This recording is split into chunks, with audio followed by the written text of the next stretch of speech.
Una semana en la que medio mundo anduvo a los tortazos, ¿no? Sí, sí, claro.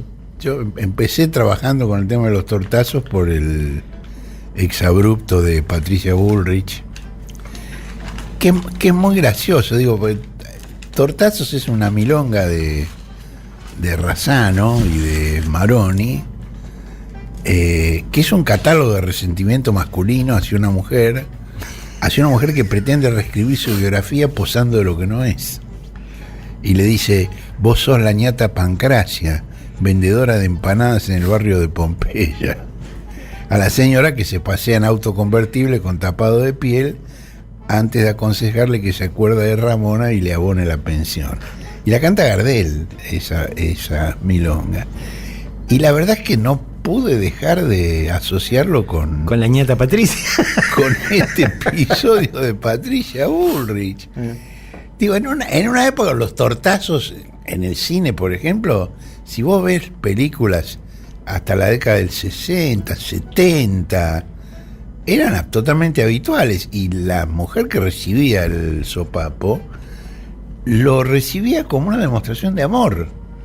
Le alegraba recibir el sopapo porque era la prueba de que el tipo la quería. Hay algunos célebres, por ejemplo el de Gilda. Glenn Ford a Rita Hayworth en Gilda, o un actor intrascendente, que no importa quién es, siquiera desconocido, a Sofía Loren en un episodio de Boccaccio 70. Todo era, digamos, como el viejo refrán español: porque te quiero te aporre, o te aporreo, o te aporrio, según los colombianos. Bueno, estos son... desenchufa. Horacio Berbisky acaba de hacer algo que si yo tuviese que hacer no sabría cómo, que es desenchufar. Ahí está. Estos son tiempos muy, muy distintos. En aquella época, en el cine, cada espacio en blanco se llenaba con un cigarrillo. Ahora con el telefonito. Uh-huh. Si vos ves las películas de hoy, a cada rato están con el telefonito. Y bueno, en estos tiempos que son tan distintos, otra señora que posa de lo que no es amenaza con romperle la cara a un hombre que no termina de entender e intenta abrazarla. Esto ocurrió el 24 de octubre entre la presidenta del PRO, Patricia Bullrich Luro Pueyrredón, y el jefe de gabinete de ministros del gobierno del mismo partido en la capital federal, Felipe Miguel. Y ella le dijo: no me cruces más por la tele porque la próxima te rompo la cara. Conmigo no se jode, te lo aviso.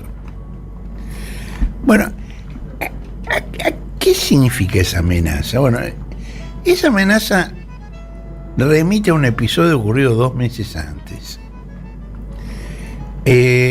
La ex ministra de Seguridad cuestionó el levantamiento de las vallas que el gobierno de la capital federal había colocado frente al domicilio de Cristina en Juncal, Uruguay, al que se movilizaba la militancia. Bueno, durante una recorrida por el conurbano, ella dice: yo grito y le digo a Horacio, si vas a poner un operativo, bancalo. Tenemos que mostrar que somos capaces de manejar el poder y que no nos corre ninguna Cristina de la esquina de su casa. Eso lo dijo el 29 de agosto durante una caminata por el conurbano, es decir, 2 días antes del atentado. Esa misma noche, el jefe administrativo del gobierno porteño le contestó en una entrevista, en una señal de cable, le dijo: son declaraciones de una enorme irresponsabilidad, claramente funcionales al kirchnerismo, porque la Argentina necesita que la oposición esté unida. Y ahí Bullrich sale 2 meses después con el exabrupto que le va a partir la cara, porque... Mujer de rencores prolongados, ¿no? Se lo guardó 2 meses. Sí. No, además, digo, ella quiere construir un personaje. Ahora, Macri creyó que ese conflicto le venía muy bien a él porque le daba el rol de primus inter pares, y entonces convocó a Bullrich, a los Rodríguez Larreta y a otros integrantes de la conducción Procas a un desayuno de mediación, y ambos le cerraron la puerta en la cara. Ella dijo: nadie me va a disciplinar. Y Rodríguez Larreta dijo: no hay un líder sin una mesa de conducción. Es decir, le pusieron los puntos a Macri los dos. El eje de la discrepancia, muy claramente, es la posición de cada uno de estos precandidatos presidenciales hacia el peronismo, en su actual configuración kirchnerista. Es decir, el eje es aquello que desvela el establishment político y económico desde hace más de una década. ¿Qué hacer con Cristina? O mejor dicho, ¿cómo deshacerse de ella? Tanto como integrante del gobierno, cuanto de la hipotética próxima oposición. No lo consiguieron por medios políticos, los resultados son incompletos a través del sistema penal, y el 1 de septiembre se produjo el intento de asesinarla.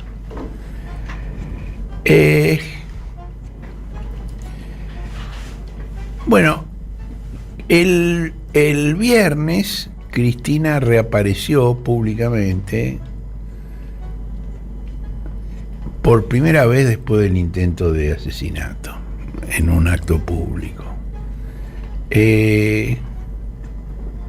La filtración del video de Bullrich amenazando al compañero Miguel llega en el momento justo en que la trompifaria amarilla estaba en pleno operativo de ocultamiento de sus vínculos con el submundo que salió a luz con el magnicidio frustrado. Y la difusión de la amenaza es un punto a favor de Rodríguez Larreta en la competencia despiadada que los enfrenta. Creo que ya habíamos comentado, digamos, la entrevista que le hizo Jorge Fontevecchia a Patricia, donde le dice: tenés la experiencia de haber estado en Montoneros muy jovencita, y ella lo corrige y le dice: en la JP, cosa que ya había hecho otra vez con Mirta Legrand, totalmente segura de que ninguno de sus nuevos aliados va a recordar los abundantes testimonios que afirman lo contrario, incluyendo las operaciones armadas en las que participó con su cuñado Roberto Galimberti y con Pascualito Montoto, cuando participaron en entrenamiento en campos de Siria, el Líbano y Palestina, en campos de entrenamiento militar. Entonces, digamos, se completa una falsificación de la realidad. Cristina y Néstor Kirchner se quedaron en 1974 con Perón, el presidente electo por el voto popular. Y sin embargo, el kirchnerismo es presentado como la continuación de la guerrilla por otros medios. Y se le dedican los peores epítetos a la cámpora, cuyos integrantes eran bebés, o nacieron cuando aquellos chisporroteos ya habían terminado. En cambio, al azote republicano se le ha perdido su pasado y a nadie le importa quién lo tiene. Bueno, el viernes 4, Cristina hizo una reaparición espectacular en el plenario de delegados de un sindicato emblemático de aquel peronismo, la Unión Obrera Metalúrgica. Y lo hizo rodeada por jóvenes trabajadores inmunes a los operativos de deslegitimación que buscan cortar ese nexo intergeneracional con un tiempo que fue mejor. Y dentro de 11 días, cuando se cumplan 50 años del regreso de Perón del exilio, ella va a volver a hablar. Va a ser la oradora central. En realidad ese acto surge a raíz de todo el pelotudeo que se armó el 17 de octubre, que no hubo un acto sino 3. Entonces allí, digamos, Cristina dijo: no vamos a hacer ninguna discusión por el acto del 17 de octubre, vamos a hacerlo el 17 de noviembre. Digo, las fechas no faltan para recordar, y además, aunque no haya ninguna fecha, cuando habla Cristina se paraliza el país. Esa es la fecha, digamos. Claro.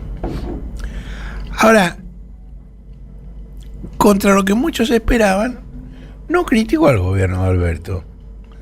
Más allá de una referencia que dijo: a lo que yo cuestiono en materia de gestión, pero no voy a seguir porque ya lo he dicho muchas veces. En cambio, explicó por qué debió ungirlo como candidato para impedir la continuidad del macrismo. Y escuchemos cómo lo dijo. Una dirigente, en este caso, esta ciudadana, que tenía que tomar una responsabilidad y que era la de que esas políticas no fueran ratificadas y que no estaba muy acompañada, que digamos, vamos a hablar a calzón quitado y que nadie se sienta ofendido ni nadie sienta que lo que digo es un reproche, por favor, no es ningún reproche, es simplemente una descripción. Acá en el orden nacional, muchos decían que bueno, el ciclo de Cristina está terminado, muchos con cargos importantes, algunos movimientos sociales, tal vez los más importantes, no veían tan mal las ayudas que recibían. Los dirigentes de la Confederación General del Trabajo no parecían tan decididos a enfrentar a esas políticas. Entonces tuve que tomar una decisión que garantizara, y ¿saben qué? No me arrepiento, porque realmente pudimos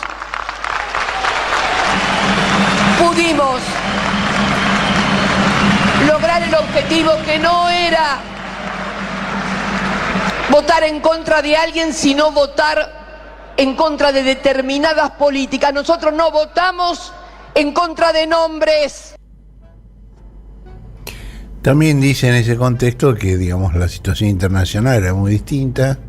Lula estaba preso, Lenín Moreno había traicionado a Maggi Correa, que estaba exiliado, habían detenido al vicepresidente de Correa y del propio Lenín Moreno, Jorge Glass. Trump estaba aparentemente muy firme y tenía la posibilidad de ser reelecto. Entonces ella tomó esa decisión y no se arrepiente de haberla tomado.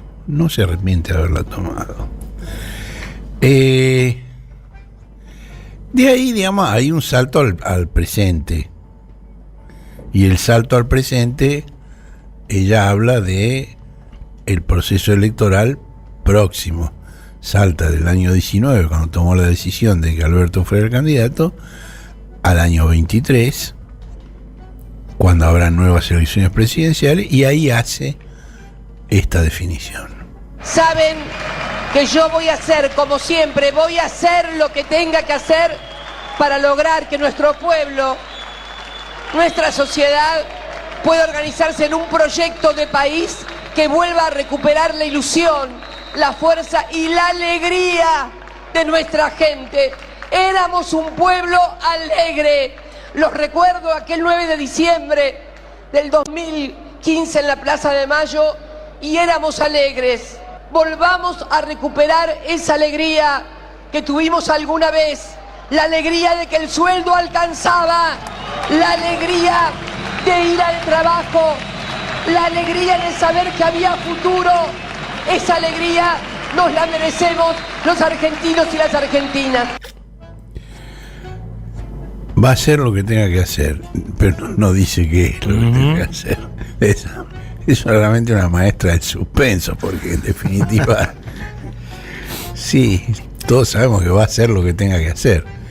Lo que no sabemos es qué es lo que tiene que hacer. Y la verdad que ella tampoco lo sabe.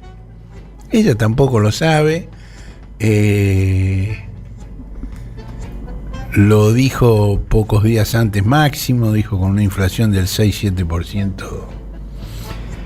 No sé de qué estamos hablando. Y lo repite ella, dependerá, si se logra controlar la inflación y la pérdida del poder adquisitivo del salario, y bueno, habrá alguna posibilidad de victoria electoral. Si no se consigue, cualquiera sea el candidato, el oficialismo no tiene chances de retener la presidencia.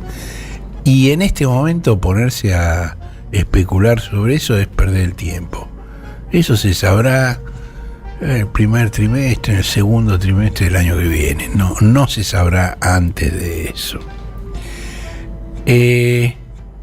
Ahora, Máximo, que habló al día siguiente en el Congreso del Partido Peronista, Partido Justicialista de la provincia de Buenos Aires, que él preside, fue más duro. Si ella dijo que no iba a seguir, digamos, con los cuestionamientos al presidente, Y Máximo, si bien no lo nombró, fue bastante claro con estas palabras que escuchamos ahora. Dejen de jugar a los ofendidos y a los tristes. Triste está nuestra gente que no llega a fin de mes. Ofendidos están los compañeros que quieren un gobierno que trabaje más todos los días. Nosotros estamos para rompernos el alma. Tenemos que tener toda la polenta necesaria para salir adelante. Nuestra Argentina quiere, nuestro pueblo quiere. Vamos para adelante, salgamos de esta situación, organicémonos, debatamos, discutamos, y lo que haya que discutir, que se discuta, y ofrezcamos a nuestro pueblo la posibilidad de volver a soñar por Juan Perón, por Eva Perón, por Néstor, por los compañeros que ya no están, por lo que se llevó la pandemia, por lo que se lleva la inseguridad. Para adelante, nunca para atrás, para adelante, compañeras y compañeros. Muchas gracias, Mar del Plata, en mi corazón y a vuestra disposición. Los quiero mucho, los quiero mucho. A eso le llamo yo cerrar un discurso, ¿no? Sí. O saber cerrar un discurso. Sí, lo cerró muy bien. Y vos fíjate, además, Néstor Kirchner una vez dijo: nosotros somos peronistas, nos llaman kirchneristas para bajarnos el precio. Esta es una operación que continúa, digamos, es permanente. Ahí Furlan, el secretario general de la Unión Metalúrgica, hizo una referencia en su discurso, y porque dijo, señalaban que nuestra victoria en la elección de la UOM, cuando él desplazó a Antonio Caló de la conducción, era parte de la interna del Frente de Todos, y que nosotros somos kirchneristas. Y bueno, nosotros somos peronistas. Ahora, Néstor y Cristina son quienes mejor interpretaron el legado de Perón y de Evita. Y entonces, si porque hicieron todas las políticas que hicieron y que enumeró en ese momento, nos dicen kirchneristas, y bueno, somos kirchneristas. Es decir, no veía la contradicción entre una cosa y la otra. Contradicción que por otra parte, digamos desde los otros sectores se trata de maximizar permanentemente. Y vos fíjate, Cristina no habla en un patio de la Cámpora, habla en un congreso delegado de la UOM. Y Máximo no habla en una reunión de la Cámpora, habla en el Congreso del Partido Justicialista de la Provincia de Buenos Aires. Es decir, hay, digamos, una institucionalidad peronista histórica, un empalme histórico muy claro por parte de los dos. Sí, y me parece, perdón que te interrumpa, súper interesante que Máximo, cuando enumera a Juan Perón, Eva, los que ya no están, dice los que se lleva la inseguridad. Sí. Eso me parece clave, porque efectivamente la inseguridad genera muertes muy dolorosas en nuestra sociedad, y siempre pareciera que eso solo lo toma discursivamente la derecha, y que a nosotros, desde cualquier lugar un poco más de izquierda, más de centro, nos costará, porque, bueno, avanzar en función de que remita la inseguridad muchas veces es complejo con una perspectiva de derechos humanos, pero ya que lo plantee en un momento así como de efusividad, me parece fundamental. Antes de Cristina habló el intendente de Pilar, Federico Achával, con un discurso muy nítido electoral, y dijo que para los trabajadores el futuro es con Cristina. Y Abel Furlan, el secretario general de la Unión Metalúrgica, dijo que él no quería pedirle nada, que no le invitaron para pedirle nada, sino para agradecerle. En los dos casos, la asistencia coreó Cristina presidenta. En forma espontánea, digo, porque ahí no había militancia de la Cámpora. Había dirigentes de la Cámpora, estaba el Cuervo, estaba Mayra, estaba Fernanda, Raberta, pero no había la militancia era de la UOM.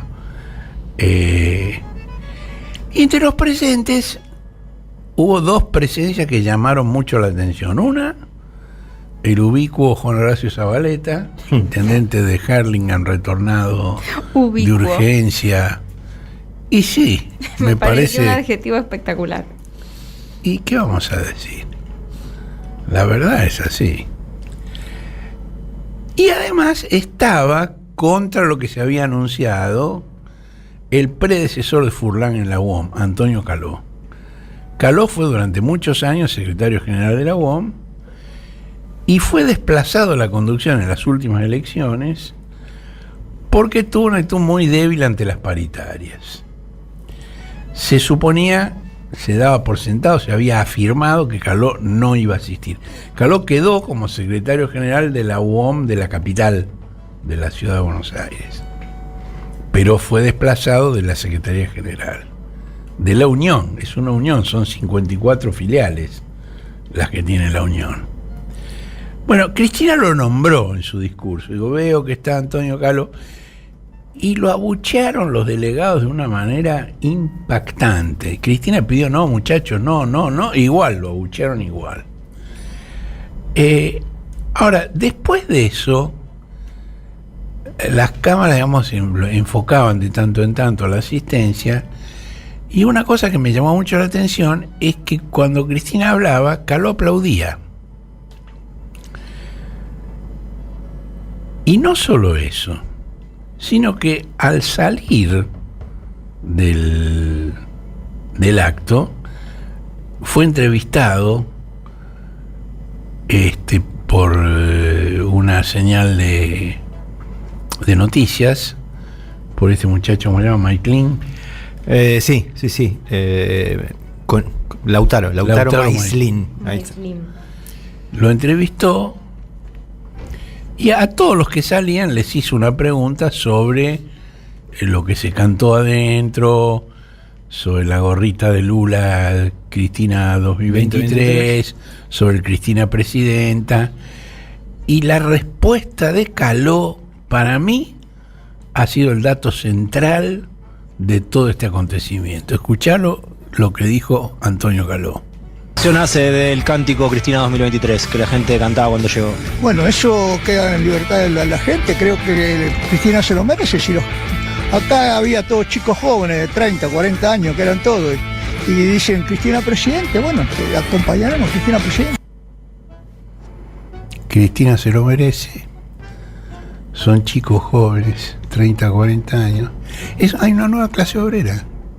Hay una nueva clase obrera que creció con el kirchnerismo, con la reindustrialización. La UOM creció enormemente en cantidad de afiliados, que era un gremio que, digamos, en todo el proceso anterior del neoliberalismo se había encogido muchísimo. Mejoraron sus retribuciones. Ya vamos a hablar un poco de eso también. Y son trabajadores de entre 30 y 40 años. Si ellos plantean la candidatura de Cristina, así va a ser.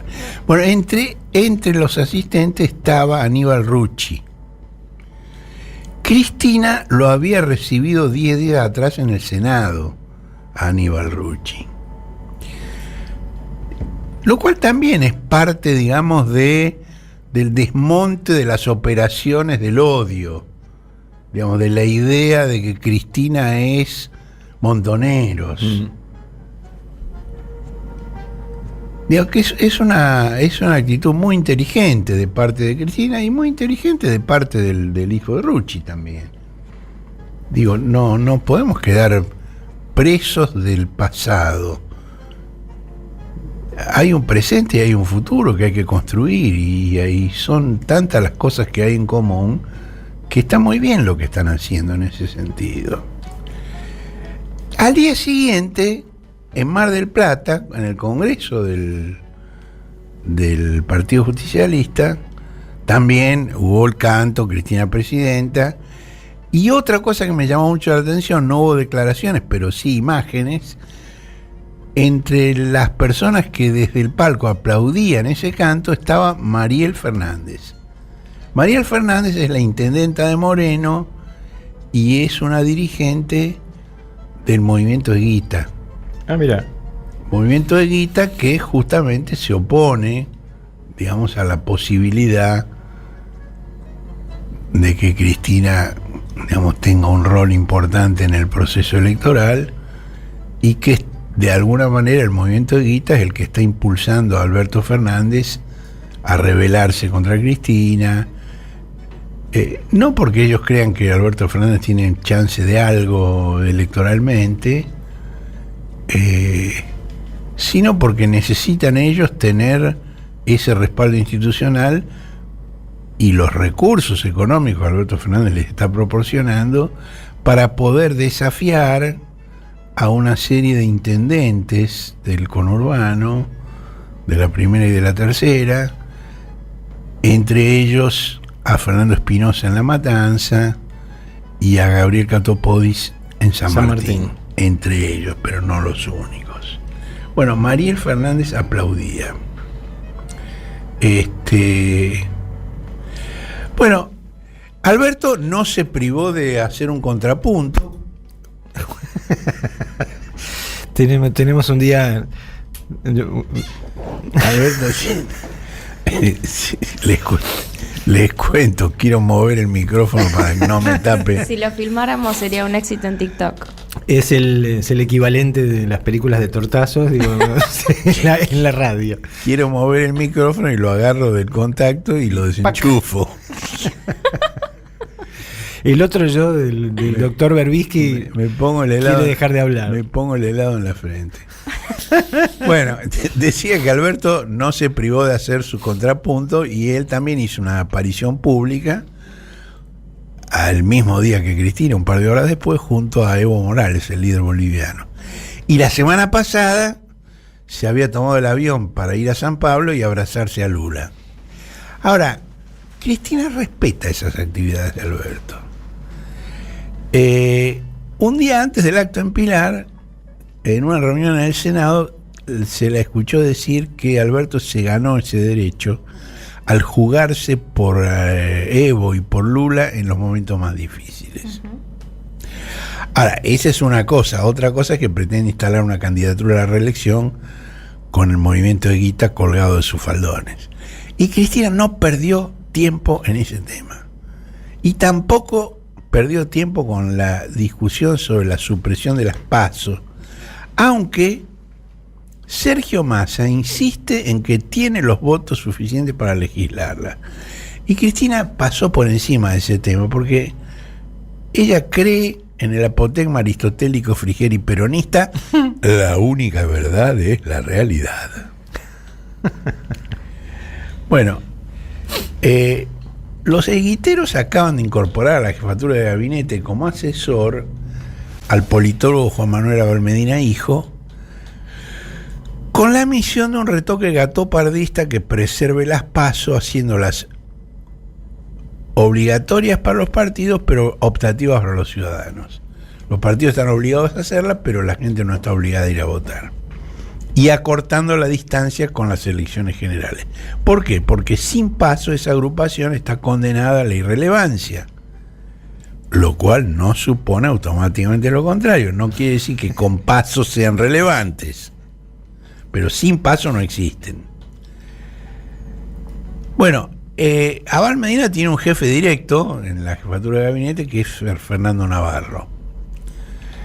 Y Navarro está organizando en la Casa Rosada encuentros con dirigentes peronistas del interior bonaerense, de los que también participa Victoria Tolosa Paz y a veces Juan Mansur.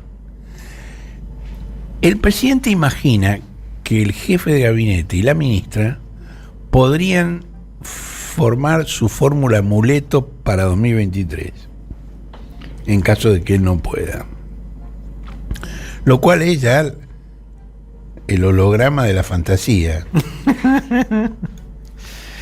Bueno, en algunos casos esas reuniones se prolongan en la Cancillería, donde está el jefe de gabinete desplazado, Santiago Cafiero, que es la persona más próxima política y personalmente al presidente. Uh-huh.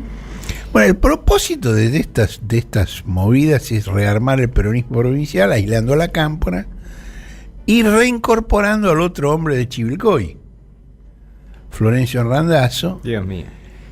¿Quién fue la pieza clave de la operación de los eguiteros para impedir la victoria de Cristina en las elecciones legislativas de 2017? Que es una obsesión que no cesa.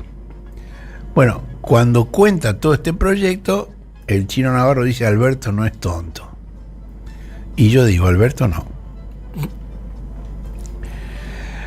Bueno, una de las consecuencias de estos encuentros fue la firma el viernes de un decreto por el que se creó el Instituto Nacional de Agricultura Familiar, Campesina e Indígena como organismo descentralizado de la jefatura de gabinete, con autarquía económica y financiera, personalidad jurídica propia y capacidad de actuar en el ámbito del derecho público y privado. Esta era una promesa de Alberto al pope eguitero Emilio Pérsico. Papá Noel.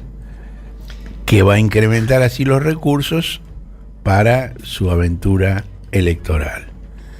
Que, en mi opinión, mi modesta opinión, es una aventura electoral que, igual que en el año 17, no tiene un horizonte de victoria, sino simplemente de morderle los talones a Cristina y de impedir una victoria resonante del kirchnerismo. Es simplemente palos en la rueda y nada más. Bueno, otra de las cosas que Cristina dijo en la aparición que hizo en la UOM fue que ella no tenía expectativas con la justicia, porque dijo: me quieren como acusada y no como víctima. Bueno, como si la victoria electoral de Lula en Brasil hubiera tocado un nervio sensible, desde ese día hubo una seguidilla de decisiones en los tribunales que redoblaron el hostigamiento contra Cristina y que se va a prolongar durante la primera quincena de este mes. Enumeremos esto. El 31 de octubre los camaristas federales Llorens, Bertuzzi y Bruglia apuraron a la jueza Capuchetti para que eleve a juicio a Sabac Montiel, Brenda Uliarte y Nicolás Gabriel Carrizo, que son los 3 detenidos por el atentado contra Cristina, después de que hayan dejado en libertad al amor de la vida de Brenda Uliarte y Agustina Díaz. Cuando apenas pasaron 2 meses del atentado, ya elevar a juicio. ¿Cuántas investigaciones se elevan en juicio a los 2 meses? Y le ordenaron investigar no los contactos políticos y económicos de los criminales, sino la custodia de Cristina. Hay que investigar la custodia de Cristina.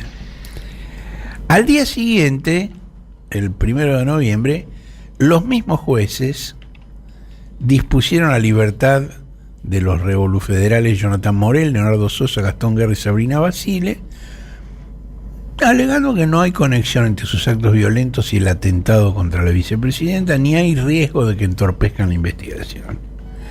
A pesar de ello, el juez Marcelo Martínez de Giorgi, que está haciendo un trabajo interesante investigando el nexo de este grupo con los hermanos Caputo, al cual se refirió Cristina en su exposición, y no es menor, digamos. Caputo es el tipo que hizo Luis Toto Caputo, es el tipo que contrajo el endeudamiento con el Fondo Monetario. ¿El Messi de las finanzas?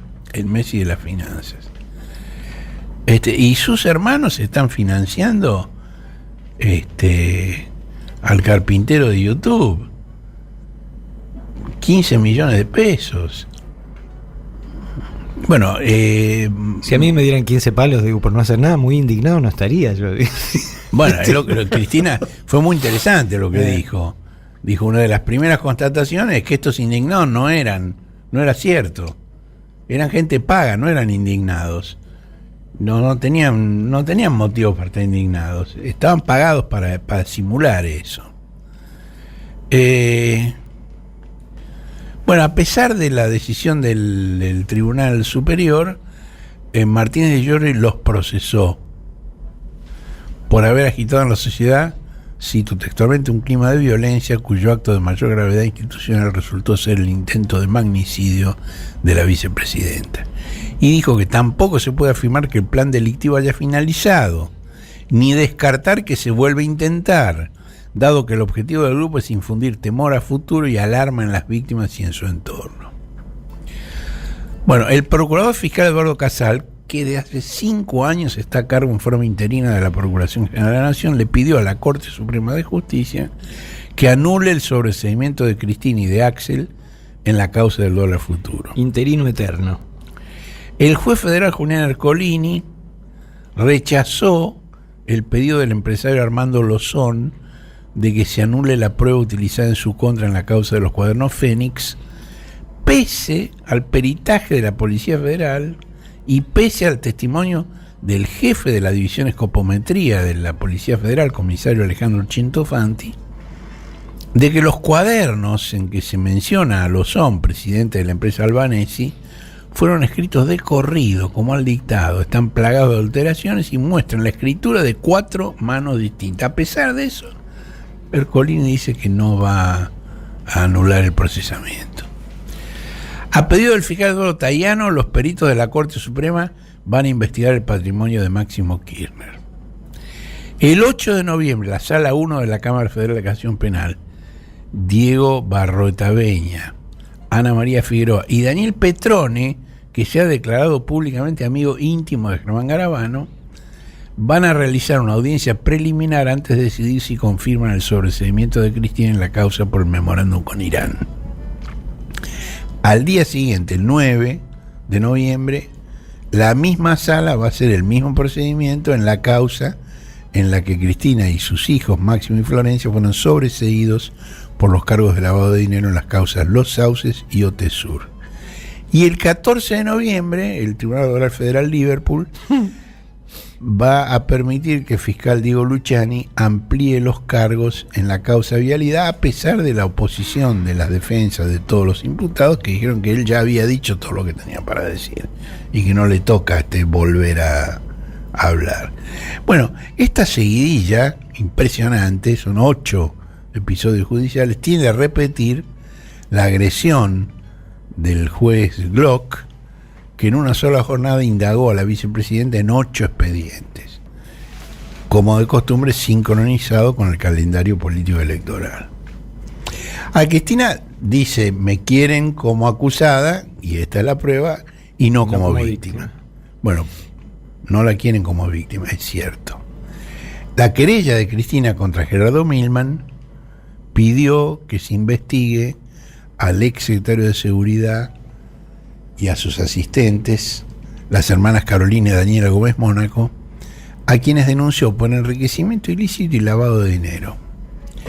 Acuérdense, el dato Milman estaba con la ex Miss Argentina Carolina Gómez Mónaco, que es asistente suya en la Cámara de Diputados, cuando un ex diputado santafesino oyó a Milman decir, 2 días antes del atentado, en un bar frente al Congreso, cuando la maten estoy camino a la costa.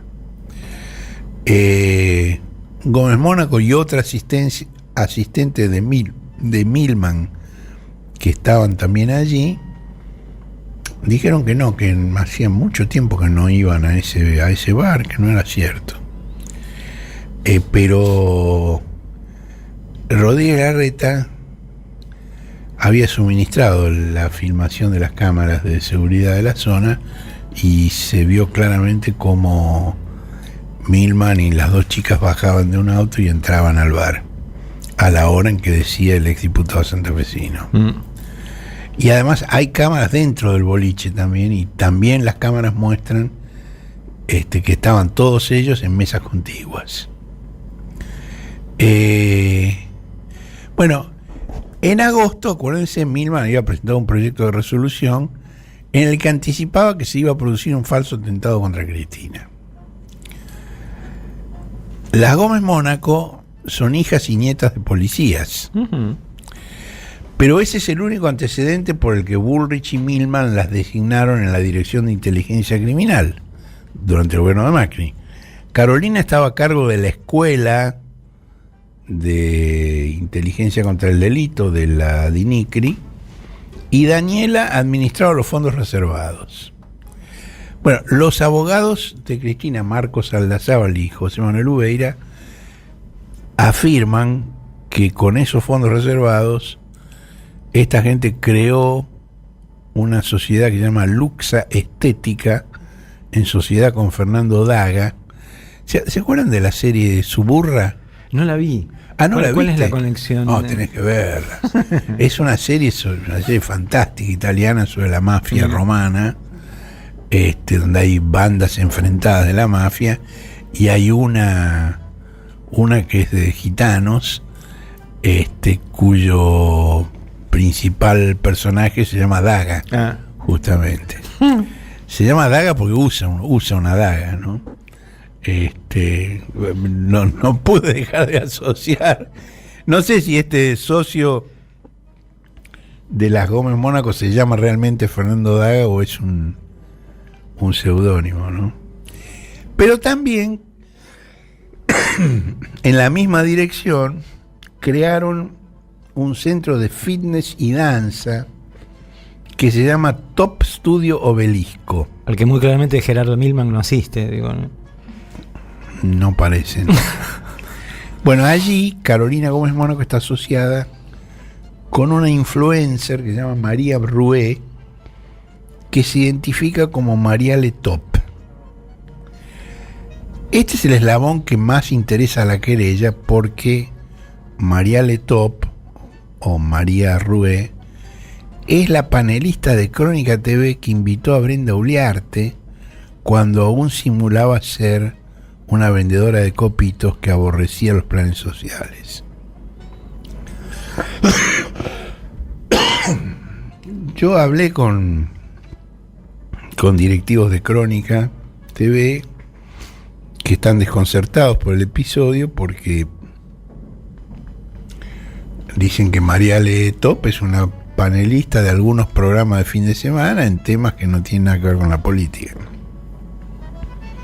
Bueno, el perfil de Mariale Top es muy curioso. Incluye consejos para tonificar los glúteos, interpelaciones a Cristina, cuya voz imita, y a Alberto por la cuarentena. Escuchá a Mariale Top. Todo el mundo me está preguntando cómo hago para tener el trasero de influencer, y bueno, la verdad es que me costó un montón, pero encontré un ejercicio que usan todas las famosas y les voy a revelar el secreto acá. Consiste de una simple sentadilla, pero agregando un poco de peso, y en mi caso voy a usar un bidón de agua porque es lo que tengo en casa. Y con la cola lo voy a levantar y voy a hacer 400 repeticiones diarias. Chicas, confíen en mí. Glúteos de influencer. Un objetivo vital, digo, que nunca había cruzado por mi cabeza. Pero escuchar las otras cosas que dice. Hoy no podemos hacer choripán porque hay lluvia. Mucha lluvia. ¿Dónde están los choripaneros si hay lluvia? Se te apaga la parrilla, hermano. Es una buena imitación de Cristina. Sí, eso sí. Eso es una buena imitación de Cristina. Y esta otra. ¡Alberto! ¿Hasta cuándo la cuarentena? ¡Tirame una fecha, Alberto! Bueno. Dios mío. Es un dato, ¿no? Me parece que es un dato muy importante que no se puede de ninguna manera pasar por alto. Digo, de ahí a tener una prueba judicial contundente hay una distancia, pero hay que recorrerla con investigación judicial, que es lo que los superiores de la jueza Capuchetti no quieren que se haga. Están tratando de cerrar rápidamente todo para que no haya esa posibilidad. Bueno, volvamos un poco atrás, ¿no? Digo, al acto de Cristina en Pilar, ¿no? A lo que decíamos de que el tema de candidatura está supeditado a la marcha de la economía. Bueno, allí Cristina señaló la brecha de 15 puntos que hay entre el crecimiento de la productividad de los trabajadores y el salario que remunera ese trabajo, y explicó que a esa renta extraordinaria se debe la pérdida de participación laboral en el ingreso. Furlan había dicho que con Cristina un metalúrgico ganaba $2.400 mensuales y que hoy no llega a 1.000. Y Cristina reiteró, y Furlan también, que solo una suma fija podría recuperar el poder adquisitivo del salario. Pero la CGT y el presidente se oponen a la suma fija. Cristina fue muy cuidadosa y aclaró que no hay contradicción con las paritarias, que fueron los gobiernos kirchneristas los que las reimplantaron luego de una sequía de 3 lustros. La incidencia de la economía, y más específicamente la inflación, en las decisiones de voto, no es un fenómeno local, es un fenómeno universal. Pasado mañana son las elecciones de medio término en Estados Unidos, en las que se decidirá el control de ambas cámaras del Congreso. El diario New York Times publicó el viernes una doble encuesta propia y del Siena College que muestra cómo se modificaron las preocupaciones del electorado entre julio y octubre. La economía, la inflación y el costo de vida incrementaron su incidencia en la atención de los votantes, mientras el estado de la democracia, el aborto y el uso de armas por la policía disminuyeron. Y hay un gráfico que publica el New York Times que reproducimos nosotros en el cohete, donde muestra gráficamente cómo crece la atención por el tema económico y la inflación y decrece por los otros temas. Ahora, la inflación y el aumento de los precios están en el centro del debate entre el kirchnerismo y el capital más concentrado.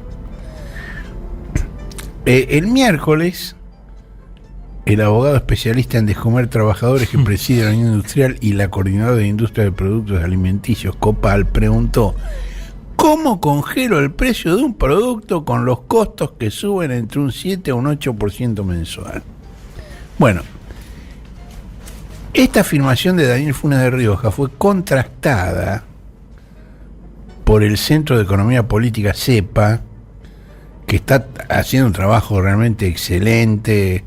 No paran, están mandando un estudio tras otro muy pertinentes. Contrastó esta afirmación de Funes de Rioja con los datos de lo que va de este año entre enero y septiembre del 2022. Y esto está graficado claramente. El dólar oficial subió el 41% entre enero y septiembre. El contado con liqui, 53%. Las tarifas, 48%. Las naftas, 53%. Los salarios, 61%. Y los precios, 66%. Entonces no es cierto que los costos son los que explican el aumento de los precios.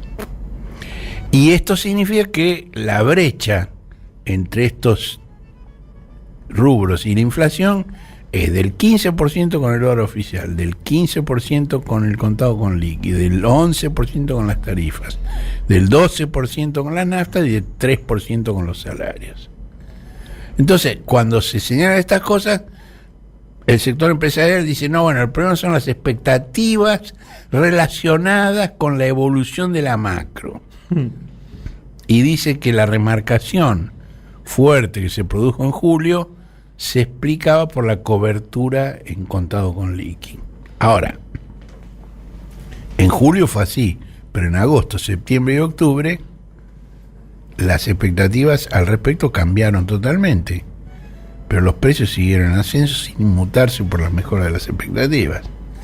Y ahí tenemos los gráficos que muestran esto, cómo, digamos, diverge absolutamente el contado con liqui y el índice de precio al consumidor de los alimentos. CEPA dice también que la emisión monetaria se suele mencionar como razón de la inflación, y entonces muestran un gráfico donde se ve la diferencia entre la evolución de la inflación y la emisión monetaria.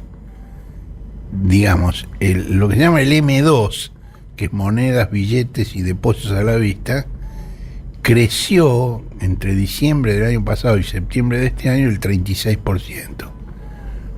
Pero los precios crecieron el 66%. Entonces, tampoco es la emisión monetaria la clave.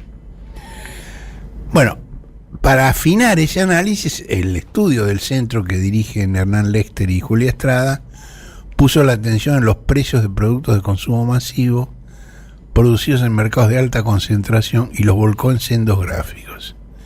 Entonces muestra que entre enero y septiembre aumentaron el azúcar 96,3%, el detergente 119,5%, el dulce de leche 82,3%, la Coca-Cola grande 130%, el tallarín Luchetti 177% y la lavandina Ayudín 182%. Y en cada caso contrastan esos aumentos con el aumento que ha tenido la inflación. Y entonces todos esos precios aumentaron por encima de la inflación. Inflación 66,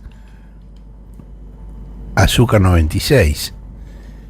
Inflación 66, detergente 120. Inflación 66, dulce de leche 82. Y lo mismo para cada uno de estos productos. Bueno, una cosa interesante que hizo CEPA es cruzar estos datos con un índice que no así como se llama porque es una sofisticación que no viene al caso, un índice que mide el grado de concentración en los mercados y que se usa en Estados Unidos. Según el Departamento de Estado de Estados Unidos, si ese índice está entre 1000 y 1500 puntos, la concentración del mercado es moderada y por encima de 2500 puntos es excesiva. Y la regla, digamos, establecida es que si el índice es igual a 5000, hay un duopolio, es decir, son dos las empresas que manejan ese mercado. Y si es de 10.000, un monopolio. Pero en términos prácticos es más grave todavía, porque las firmas pueden coludirse para actuar como un monopolio de facto e imponer un mismo patrón de precios sobre las otras firmas del mercado. Y hay un cuadro que muestra el porcentaje que acapara la principal empresa líder por cada categoría según el índice de concentración. Y esto muestra en forma contundente la concentración estructural de una parte esencial del mercado interno en la Argentina. Por ejemplo, en las gaseosas, ahí ponen 3 ejemplos donde la concentración es muy alta. En las gaseosas, Coca-Cola tiene el 75% de las unidades vendidas y el 78% de la facturación. En lavandinas, Clorox, que es Ayudín, tiene 73% de las ventas y 72% de la facturación. Y en fideos, Luchetti tiene 73% de las ventas y 79% de la facturación. Bueno, esto explica los 15 puntos de diferencia entre la productividad del trabajo y el salario que Cristina mencionó el viernes, y la caída de la participación del salario en el ingreso, y señala un programa de acción. Hoy tenemos una nota excelente de Guillermo Bierba que toma, digamos, el discurso de Cristina y analiza, digamos, qué significa y qué está proponiendo para el futuro ese discurso de Cristina, que recomiendo calurosamente leer ese. Sí, Cristina, el planteo de Cristina fue para el conjunto del sector privado. Ahora hay otro trabajo de CEPA que se concentra en la industria, y en la industria la brecha es todavía mayor. Por ejemplo, entre el primer trimestre del 16, es decir, cuando empezaba el gobierno de Macri. Ah, perdón. No, es Macri, sí. Y el segundo trimestre del 22, es decir, ahora, la productividad por cada puesto de trabajo creció 107%. Y en cambio el salario real, el 75%. Una diferencia enorme. A mí me parece que, digamos, el mensaje de Cristina fue el mensaje justo en el lugar adecuado. El cohete a la luna radio. Un desplazamiento estelar con Horacio Berbitsky, Manuela Iriani y Marcelo Figueras. Domingos de 9 a 11 por la 530.